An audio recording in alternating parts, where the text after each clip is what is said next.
"You don't want that building," the man said. He was standing on the sidewalk outside a hardware store on Main Street in Spruce Pine, North Carolina, holding a paper cup of coffee in one hand and a cane in the other. He had been watching Wren Calloway read the faded lettering on the storefront across the street for nearly 5 minutes before he said anything. He was tall and stooped, with a white beard that stopped just below his jaw and a green canvas jacket washed so many times the elbows had gone pale. His name was Holton Presnell. He was 74. He had the habit of tapping his cane against the sidewalk in a slow rhythm when he talked, like a metronome keeping time for a song only he could hear. That place has been empty since 1991. County owns it now. They'll sell it to you for $1 if you ask, but $1 is about what it's worth. Wren was 22. She had been thrown out of a rented room above a print shop in Asheville 9 days earlier because the building had been sold, and the new owner wanted every tenant gone within 48 hours. She packed her duffel bag, loaded the cat into the Ranger, and driven north on the Blue Ridge Parkway because north was the direction the road went, and she didn't have enough gas to be choosy about destinations. She had $34 in her pocket, a gray tabby cat on the passenger seat, a truck with 219,000 miles on the odometer and a slow oil leak, and she had the particular clarity of mind that comes from having nothing left to lose, which is not the same as courage but is often mistaken for it. Before we continue, if stories like this mean something to you, hit subscribe, and tell us in the comments where you're watching from. We love seeing how far these stories travel. The cat had found Wren 11 days before Spruce Pine, at a rest area on the Blue Ridge Parkway near Craggy Gardens, elevation 5,500 feet, where the wind came across the bald in long cold sheets and the rhododendron thickets bent sideways like they had given up arguing with the weather. Wren had pulled over to sleep. When she opened her eyes at dawn, the cat was sitting on the hood of the Ranger, perfectly centered, staring through the windshield with pale green eyes that had the color and stillness of creek water pooled between mossy stones. She was a gray tabby, maybe 8 pounds, with a coat the color of wood smoke, a deep silver gray banded with darker charcoal stripes that ran in unbroken lines from her shoulders to her haunches, like the grain in weathered ash. Her chest was a lighter silver, almost white, and her paws were dark, as though she had been walking through ink.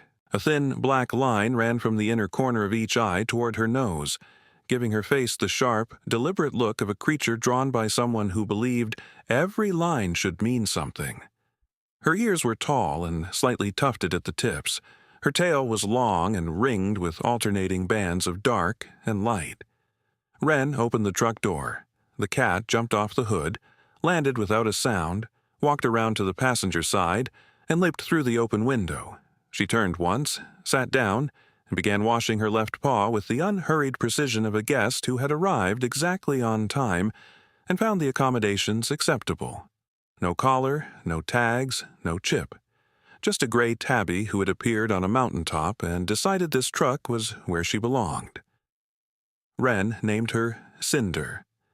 The name came from the color, not black, not white, but the gray that comes after fire, the color of what remains when the burning is done and the heat has passed through and left something quieter behind. Cinder rode the passenger seat with her paws tucked beneath her body and her eyes half closed, watching the road through slitted pupils with the calm indifference of a cat who had seen roads before and was not impressed by this one, but was willing to tolerate it for the company. She had been driving north for 2 days when she reached Spruce Pine. The town sat in the Tow River Valley at 2,500 feet, cradled between the Blue Ridge to the east and the Black Mountains to the west, where Mount Mitchell rose to 6,684 feet. The North Tow River ran through the center of town, brown and quick over granite boulders. Spruce Pine had been a mining town. Feldspar, mica, quartz, and the hills around it were riddled with old tunnels and tailings piles. The downtown was 4 blocks of brick and stone storefronts along Main Street, most of them occupied, a few of them dark. A diner, a barber shop, a gallery that sold paintings of the mountains. It was the kind of town that had lost something and was in the slow process of deciding whether to mourn it or replace it. Wren had parked on Upper Street and walked down to look at the buildings, because looking at buildings was what she did when she had no money and no plan and needed to feel like she was doing something with purpose. She'd been standing in front of a 2-story brick building with a faded sign that read, Penland Apothecary, St. 1887 when Holton spoke to her. "What was it?" Wren asked.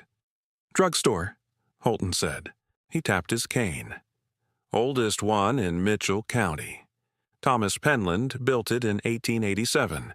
Sold medicines, tonics, patent remedies, whatever people needed before there was a hospital closer than Morganton. The Penlands ran it for 100 years. Last one was Mary Grace Penland. She closed it in 1991 when the Rite Aid opened on the highway." He looked at the building. She was 88 when she closed it, still mixed compounds by hand, still used the brass scale on the counter. Wren asked what happened to the stock inside. Holton said nobody had touched it. Mary Grace locked the door in 1991 and the county inherited the building in 2006 and nobody had opened it since. He said there were rumors she had hidden things, old equipment, maybe old money, but rumors in Spruce Pine were as common as quartz in the hillsides and about as useful unless you knew which ones to dig for. Cinder had been sitting in the truck during this conversation, but when Wren walked back, the cat was standing on the dashboard with her front paws against the windshield, staring at the apothecary across the street. Her ears were pitched forward. Her tail was low and still, held in the rigid horizontal line of a cat that had detected something and was waiting for the door to open. "Your cat sees something," Holton said. "She always sees something," Wren said. Holton gave her directions to the Mitchell County Courthouse on Crimson Laurel Way. He said the building was listed for $1 and had been for years. He tapped his cane once, hard. Some buildings hold on to a town the way roots hold on to a hill. You pull them out and everything slides. Wren drove to the courthouse. The clerk's office was on the second floor. Loretta Vance was 52. A compact woman with reading glasses on a beaded chain and dark hair pinned up with a tortoiseshell clip. She had the organized energy of a person who knew exactly where every piece of paper in the building was located. On her desk sat a ceramic mug that read, "I survived audit season," and a small framed photograph of a black Labrador retriever. Wren told her she wanted to buy the Penland Apothecary. Loretta pulled the file without standing up, reached behind her to a shelf, extracted a manila folder, and set it on the desk. Lot 17B, Main Street, Spruce Pine. Structure: commercial apothecary, circa 1887, 2-story brick. Assessed value $0. Tax status forfeited. Sale price $1. "That building's been on our books for 18 years, Loretta said. "Nobody's been up to the second floor since Mary Grace died. Her nephew in Florida signed the property over to the county. Didn't even come to see it." She stamped the deed and slid it across the desk. "Recording fee is $26. Wren signed it. Paid the $1 and $26 for recording. $7 left from the original $34. She now owned a 137-year-old apothecary on Main Street in Spruce Pine, North Carolina, and the look on Loretta Vance's face suggested she was either the bravest or the most foolish person to walk into the courthouse that year. "Good luck," Loretta said, and then, quieter, "Mary Grace would have liked you." Wren drove back to Main Street. The building was 25 feet wide and 50 feet deep, 2 stories of hand-laid brick that had darkened to a deep brownish crimson over 137 years of mountain weather. The storefront had 2 plate-glass windows flanking a recessed entry door, heavy oak, 6 panels, with a brass handle tarnished to the color of dark honey. A transom window above the door held leaded glass in a pattern of interlocking diamonds. The second-floor facade had 4 tall, narrow windows with stone lintels. A decorative brick cornice ran along the roofline. The sign, Penland Apothecary, Starters 1887, was painted on the brick in letters that had once been gold and were now a ghostly amber, like a name written in dust. She unlocked the front door. The lock turned hard, but it turned. The door swung inward and the smell came out. Old wood, dried herbs, something faintly medicinal and faintly sweet, the essence of a century of compounds mixed and dispensed and absorbed into the walls and shelves and floorboards. Cinder pushed past Wren's ankles and walked inside before the door was fully open. The interior was a single long room, 25 feet wide and 40 feet deep, with 12-foot ceilings and pressed tin ceiling panels patterned with rosettes and darkened to the color of old pewter. Walnut shelving lined both walls from floor to ceiling, 8 shelves high, each about 10 inches deep, the wood nearly black with age. Glass bottles stood in rows, amber and cobalt blue and clear, some with cork stoppers, some with glass.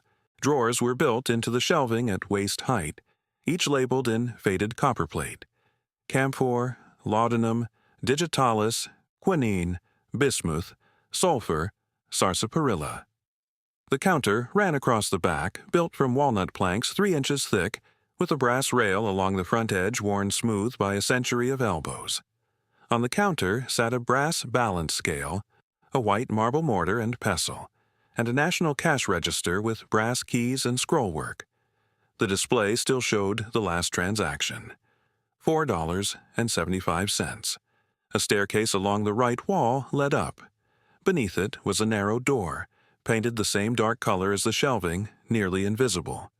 Cinder walked past the counter, past the bottles, past the drawers, and sat down in front of that door.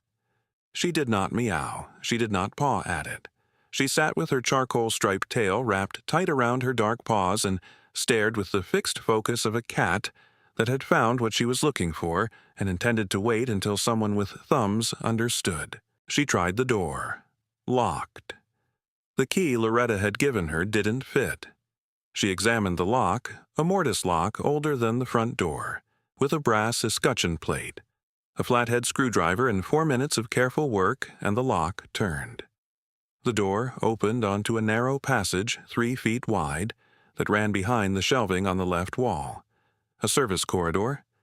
The air inside was cooler, drier, sealed. She turned on her phone flashlight. The passage ran the full 40-foot depth of the building. Halfway down, Cinder stopped. She had walked ahead with the confidence of a creature navigating a space she already knew. She stopped where the brick wall showed a subtle difference. A section about 4 feet wide and 3 feet tall, where the mortar was a slightly different color. Lighter. Newer by maybe 50 or 60 years. A patch job. Someone had opened this wall and closed it again. Wren ran her fingers along the mortar. It was softer than the original. Crumbled easier under her thumbnail. She went back to the truck for a hammer and a cold chisel. If you're enjoying this story, take a second and hit that like button.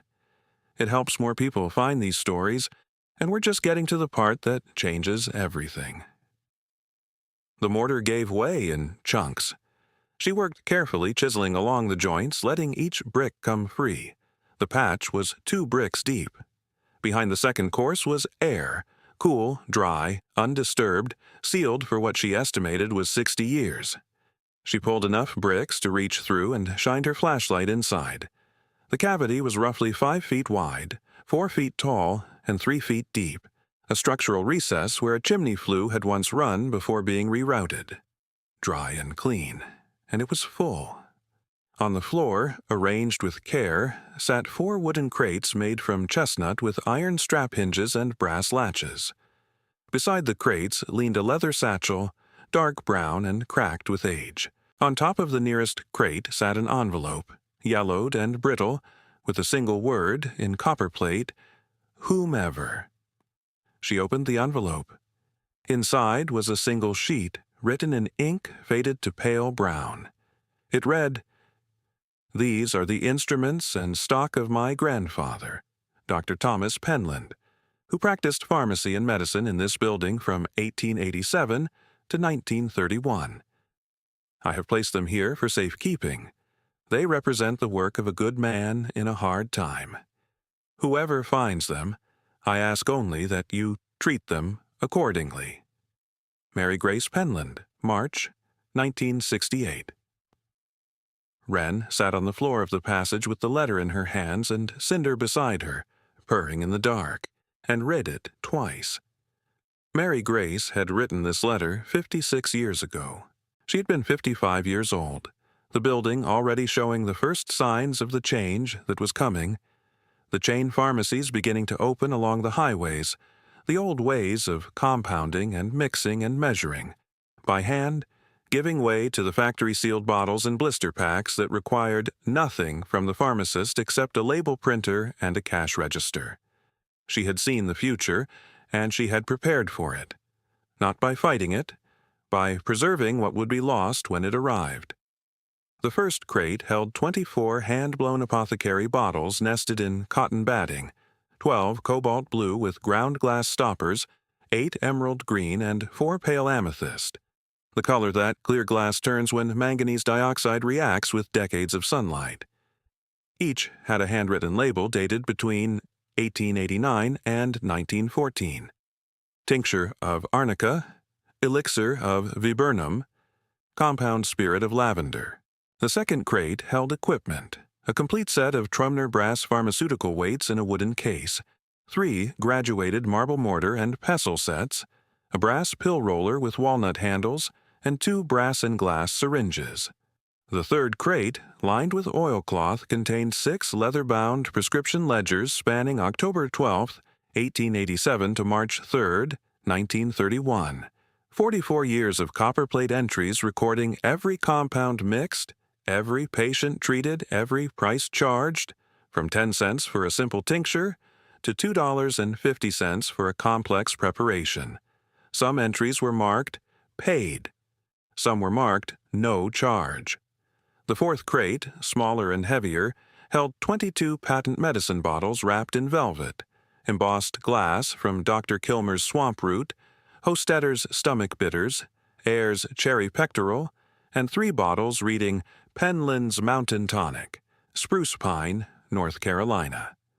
The leather satchel contained 14 gold coins in a cotton pouch, $5 half-eagles, and $10 eagles dated between 1849 and 1908, heavy and warm in her palm. Cinder had climbed into the first crate and was sitting among the cotton batting, her pale green eyes reflecting the flashlight beam. The cat looked like she had always been part of the inventory. Wren drove to Asheville, 52 miles south, to a shop called Blue Ridge Antiques and Appraisals on Lexington Avenue.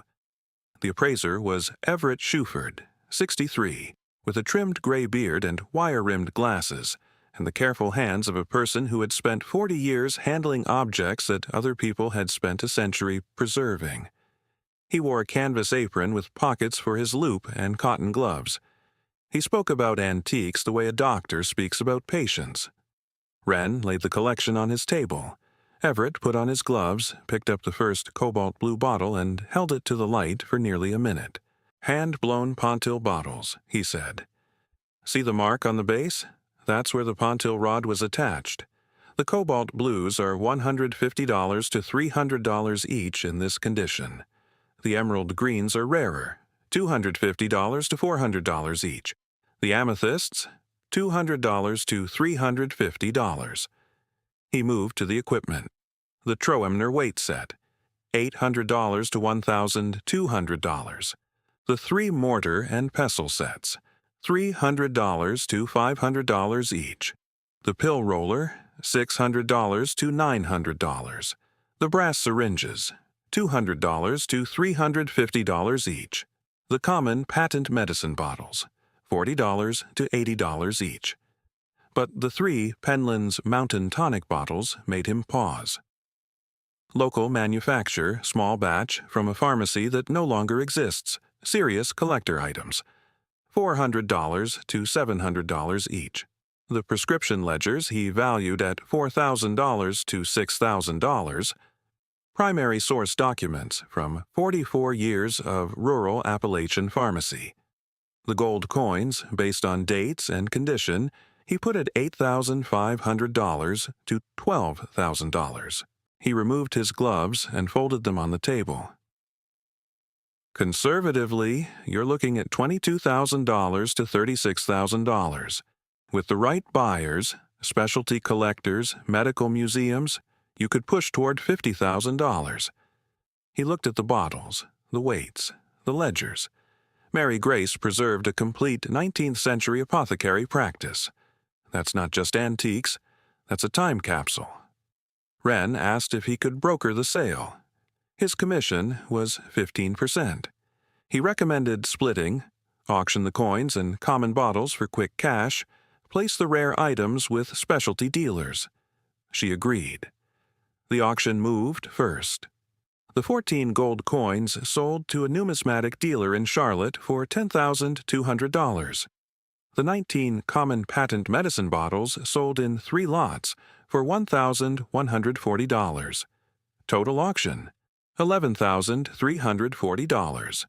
Everett's commission, $1,701.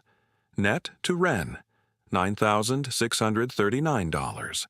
The specialty sales took 3 weeks.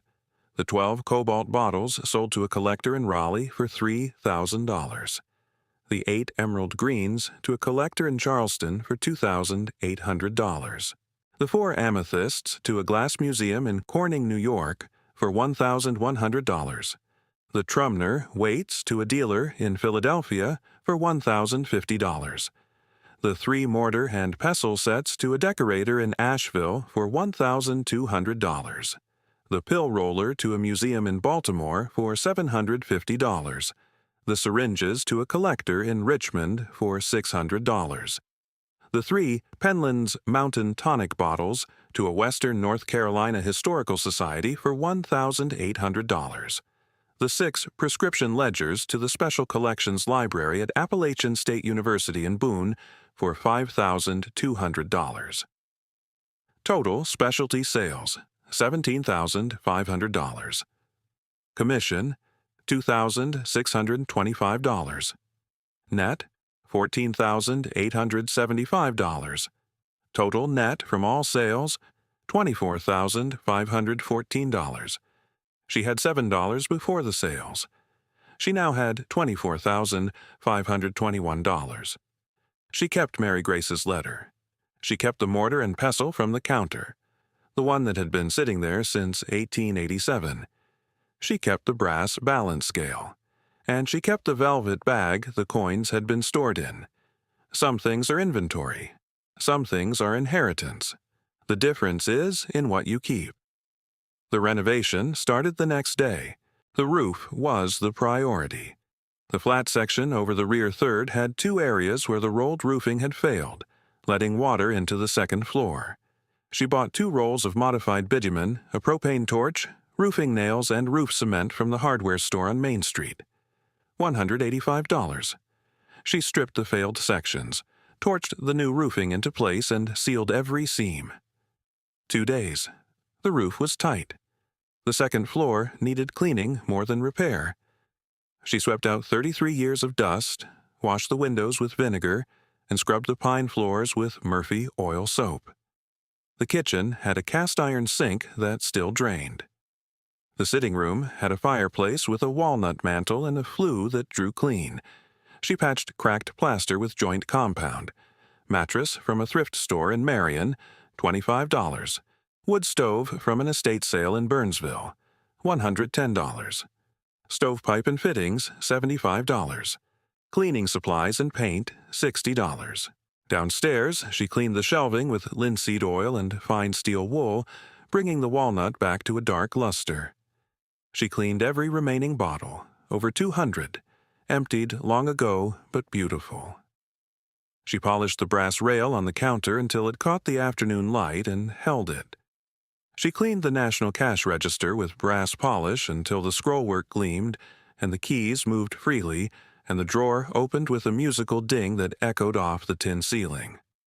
She left the last transaction displayed, $4.75. She did not know what it was for. She didn't need to. New deadbolt, $28.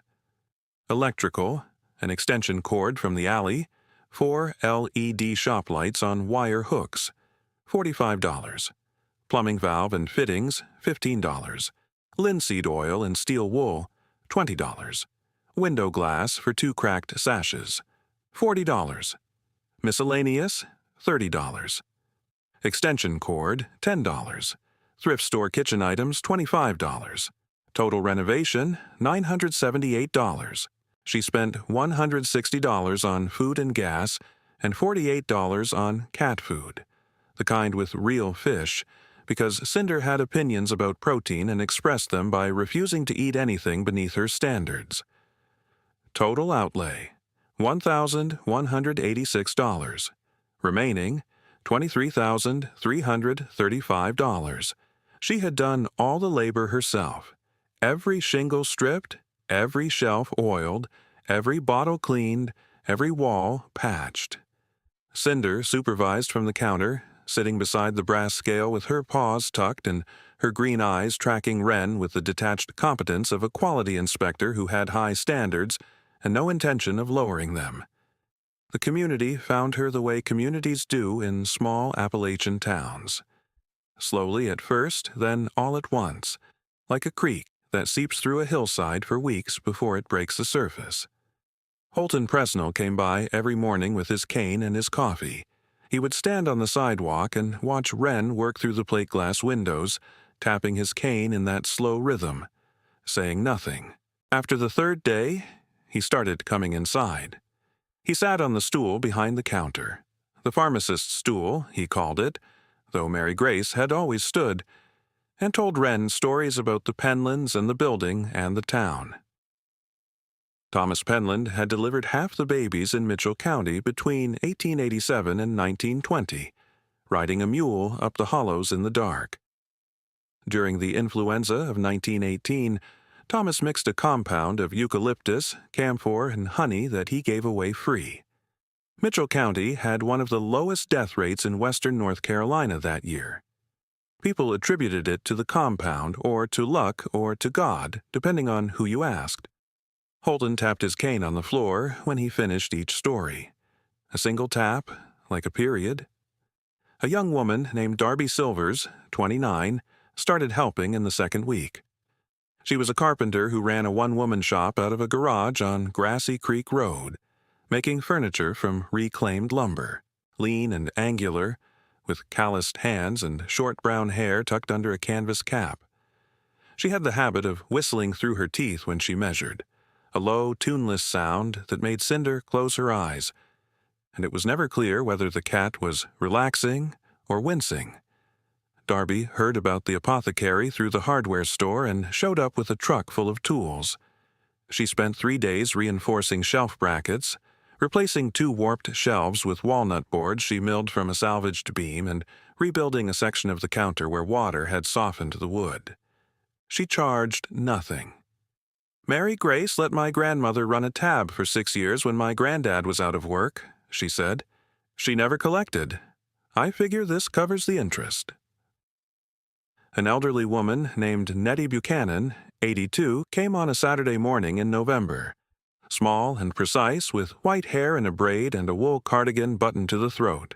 She had been a patient of Mary Grace's for 40 years. Not a customer, she corrected, a patient. Because Mary Grace didn't just sell medicine. She listened to what was wrong and mixed what was needed and checked on you the next week to see if it worked. Nettie knew the building better than anyone alive. She knew the passage behind the shelving existed, so Thomas could restock without disturbing customers. She knew the chimney flue had been rerouted in 1920. She knew Mary Grace had spent the winter of 1967 reorganizing the building, sealing things, making decisions about what to save. She was getting ready, Nettie said, sitting in the chair near the counter with her hands folded. She could see the future coming, the chain stores. She knew this place wouldn't last. So she put the important thing somewhere safe and left a letter for whoever came next. She looked at Wren. She didn't know it would be you, but I think she would have been glad. Cinder jumped onto Nettie's lap without invitation. Nettie stroked the cat's gray-striped back and said, "Mary Grace had a cat, too. A big gray Tom named Sterling. He sat on that counter for 15 years. Used to knock the pill bottles off the shelf. Mary Grace would say, "Sterling, those cost more than you do," and pick them up, and he'd knock them off again. She smiled. "I think they had an arrangement." By mid-November, the apothecary was done. The walnut shelving gleamed. The bottles stood in their rows. The brass scale caught the light from the leaded transom in diamond patterns on the pressed tin ceiling. The cash register sat polished at the end of the counter, its last sale still displayed.